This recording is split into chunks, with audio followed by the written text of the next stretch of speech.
ভাইজান কোথায় জানি রাগ করে চলে গেছে। কি বলো? রাগ?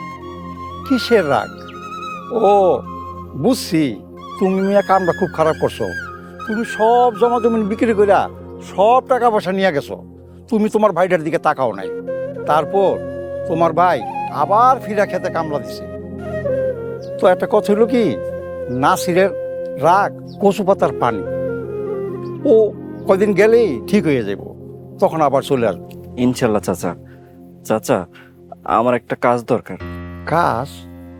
কিসের কাজ? তুমি পড়বে স্যার মানুষ, তোমার ঢাকায় ফেলাট আছে, বুঝলাম না কিছু।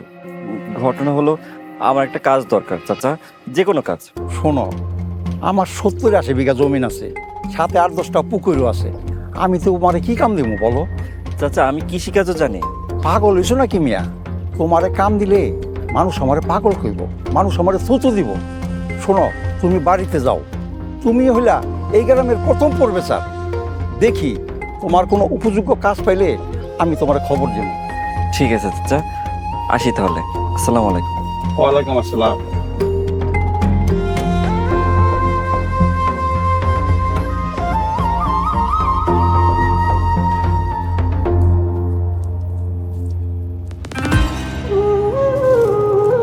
ভাইজান, ভাইজান, ভাইজান। বিশ্বাস কর ভাই, আমি কোনো পাপ করি নাই, আমি কোনো পাপ করি নাই, আল্লাহ সাক্ষী। ভাইজান চুপ করো, আল্লাহর দোয়াই লাগে, চুপ করো। আমি সব জানি ভাইজান। আমি এই গ্রামে থাকুম না, আমি এমন কাউরে দেখাবো না, আমার চাইনা দে। ভাইজান, তোমার আমি কত খুঁজছি, পাগলের মতো রাস্তাঘাটে সব জায়গায় খুঁজছি, কোথাও পাই নাই। কেন আমার পুলিশে দিবি? আমার ফ্রেস্তা মতো ভাইজান রে পুলিশ দেবো? কার এত বড় সাহস? কেন দিবি না? আমি তো তোকে তোকে পাপি, নষ্ট মানুষ, খারাপ মানুষ। না ভাইজান, তুমি নিষ্পাপ, তোমার কোনো দোষ নাই। সব দোষ কাজের মায়া আর রিবার ষড়যন্ত্র। আমি সব জানি ভাইজান। কেমনে জানোস? এই সূত্রটা কেমনে জানলি তুই? কাজের মিন নিজের মুখে সব স্বীকার করছে।